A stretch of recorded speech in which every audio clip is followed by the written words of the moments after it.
Hi friends, ഞാൻ ഈ video പിടിക്കുന്നതേ ഇന്ന് ഒരു മിഥുൻ എന്ന് പറഞ്ഞൊരു പയ്യൻ അവിടെ ഒരു സ്കൂളിൽ കൊല്ലത്ത് ഇങ്ങനെ സ്കൂളിൻ്റെ മുകളിൽ കയറി ഇലക്ട്രിക് ഷോക്ക് ആയിട്ട് മരിച്ചല്ലോ. അപ്പോൾ ഞാനിത് കാണിച്ചതുണ്ട്. ഇത് ഇവിടുത്തെ ഒരു പോക്കറ്റ് റോഡാണിത്. ഇവിടെ ഏതൊരു ഇലക്ട്രിക് ലൈൻ കിടക്കുന്നതായിട്ട് നമുക്ക് കാണാൻ പറ്റില്ല. കണ്ടോ? പിന്നെ കാണാൻ പറ്റും, ഇത് ടെലിഫോണിൻ്റെ പോസ്റ്റുകളുണ്ട്. ടെലിഫോൺ ലൈനിൻ്റെ പോസ്റ്റുകൾ എല്ലാ വീട്ടിലോട്ടും ഉള്ളത് ഇങ്ങനെ ഇട്ടിട്ടുണ്ട്. ഇതൊരു പോക്കറ്റ് റോഡായത്. ഞാൻ ഇവിടെ വേണ്ട ഇപ്പോൾ 19 വർഷം കഴിഞ്ഞു. ഒരു ഇലക്ട്രിക് ലൈൻ പോലും ഒരു വീടിൻ്റെയോ അല്ലെങ്കിൽ ഒരു റോഡിൻ്റെയോ ഒരു സ്ഥാപനത്തിൻ്റെയോ മുകളിൽ കൂടി, എല്ലാം അണ്ടർഗ്രൗണ്ടാണ്. ഇവിടെ വാട്ടർ, ഇലക്ട്രിസിറ്റി, ഗ്യാസ് അതെല്ലാം അണ്ടർഗ്രൗണ്ടാണ്. അതുകൊണ്ട് ഇലക്ട്രിക്കിൻ്റെ ഈ മറ്റുള്ള പ്രശ്നങ്ങൾ കുറയ്ക്കും എന്ന് പറഞ്ഞിട്ടുണ്ട്. ഇത് നിങ്ങൾ സ്നോ കാലത്ത് കണ്ടിട്ടുള്ള സ്ഥലങ്ങളാണിത്. ഒരു ഇലക്ട്രിക് ലൈൻ പോലും പുറത്ത് കാണില്ല. ഇത് കണ്ടോ, അത് ടെലിഫോണിൻ്റെ പോസ്റ്റാണ്. ടെലിഫോൺ പോസ്റ്റുകൾ എപ്പോഴും ഉണ്ടാവും. പിന്നെ അത് പല കമ്പനിക്ക് മാറി മാറി നമ്മൾ കൊടുക്കുന്നതുകൊണ്ട് അത് എപ്പോഴും ഉണ്ടാവും. ഇത് ഇവിടുത്തെ പള്ളി. ഞാൻ ഇങ്ങനെ വീഡിയോ ഇട്ടതിൻ്റെ മെയിൻ കാരണം എന്ന് വെച്ചാൽ, നമ്മുടെ കേരളത്തിൽ ഇത്രയും ഭയങ്കര എല്ലാം ഡെവലപ്പാന്ന് പറഞ്ഞിട്ട് ഇത്രയും സർക്കാരുകൾ മാറി മാറി ഭരിക്കുന്നു. എന്നിട്ട് എന്നും ഈ അപകടം മാത്രമേ ഉള്ളൂ. എന്ത് വിഷയം വന്നാൽ അന്നേരത്തേക്കും സർക്കാർ കൂടെയുണ്ട്, അല്ലെങ്കിൽ പ്രതിപക്ഷം കൂടെയുണ്ട്, ഞങ്ങൾ കൂടെയുണ്ട്, നിങ്ങൾ കൂടെയുണ്ട് എന്ന് പറയാനൊരു സൊല്യൂഷൻ ഇതുവരെ കണ്ടിട്ടില്ല ആരും. അപ്പോൾ ഇതൊക്കെ ചെയ്യാവുന്ന കേസുകളേ ഉള്ളൂ.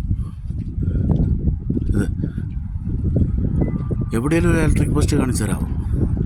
ഇത് സ്ട്രീറ്റ് ലൈറ്റാണ്. ഇലക്ട്രിക് പോസ്റ്റ് കാണിച്ചു തരാമെന്ന് വെച്ചാൽ ചിലപ്പം അതിനകത്ത് മറ്റു പലരും പറയായിരിക്കും.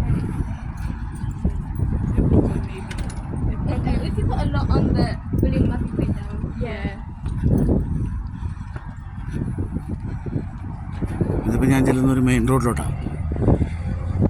ഇത് കേബിളാണിത്, ടി വിയുടെ. ഇത് ഇലക്ട്രിക് ലൈനാണ്, ആരും കൂട്ടുണ്ട്. ഇന്ന് കണ്ടപ്പോൾ ഭയങ്കര വിഷമം തോന്നി. ഇത് വർഷങ്ങളായിട്ട് നമ്മൾ ചർച്ച ചെയ്യുന്ന കാര്യങ്ങളാണ്. അതുകൊണ്ട് വെള്ളപ്പൊക്കം വരുമ്പോഴും മഴ വരുമ്പോഴും എല്ലാം കാരണങ്ങളുണ്ടാവും. പാലത്തിന് പൊക്കം കുറഞ്ഞു പോയി, പാലത്തിന് പൊക്കം കൂടിപ്പോയി. ഇത് മെയിൻ റോഡാണ്. എവിടെയെങ്കിലും ഇലക്ട്രിക് പോസ്റ്റ് കാണും, എവിടെയെങ്കിലും ഇലക്ട്രിക് ലൈൻ സർവ് ചെയ്യുന്നുണ്ട്. അങ്ങോട്ടും ഇങ്ങോട്ടും ഒരിടത്തുമില്ല, സ്ട്രീറ്റ് ലൈറ്റ് മാത്രമേ ഉള്ളൂ. അതുകൊണ്ടാണ് എന്തെങ്കിലും വീഡിയോ എടുത്തതിൻ്റെ കാരണം. ഇത് ഞാൻ പലപ്പോഴായിട്ട് നാട്ടിലുള്ളവരോടും പറയുന്ന കാര്യങ്ങളാണ്, പക്ഷെ പറഞ്ഞിട്ട് കാര്യമില്ല. ഞാനിപ്പോൾ 20 വർഷമാകുന്നു.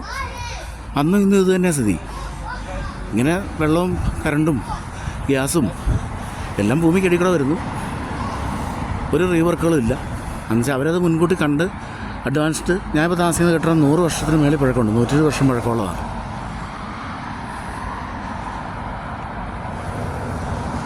കണ്ടോ, ഒരിടത്തും ഒരു ഇലക്ട്രിക് ലൈൻ ഇല്ല. ഞാൻ ഒന്ന് കാണിക്കാൻ വേണ്ടി മാത്രം ഒരു വീഡിയോ അങ്ങ് എടുത്തതേ ഉള്ളൂ. ഇതാരെയോ കളിയാക്കാനോ കുറ്റപ്പെടുത്താനോ ഒന്നുമല്ല.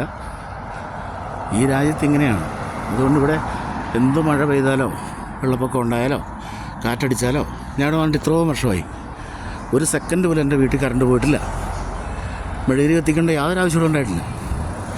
ഒരു സെക്കൻഡ് പോലും എൻ്റെ വീട്ടിൽ കറണ്ട് പോയിട്ടില്ല. അപ്പോൾ അതുകൊണ്ട് ഞാൻ ജസ്റ്റ് ഒന്ന് കാണിച്ചതേ ഉള്ളൂ. ഇത് നമ്മുടെ നാട്ടിൽ എന്നേലും ഒരു കാലത്ത് ഏതേലും ഭരണാധികാരികൾ മുൻകൈ എടുത്ത് ചെയ്താൽ നാടിന് നല്ലത്. അല്ലെങ്കിൽ കാറ്റ് വരുമ്പോൾ കറണ്ട് പോവും, എല്ലാം കൊണ്ടും വെള്ളപ്പൊക്കം വരുമ്പോൾ കറണ്ട് പോവും, മഴ വരുമ്പോൾ കറണ്ട് പോവും. Okay, bye. ഷിബു കൈതോലിൽ, കൈതോലീസിന് വേണ്ടി. Okay, thank U.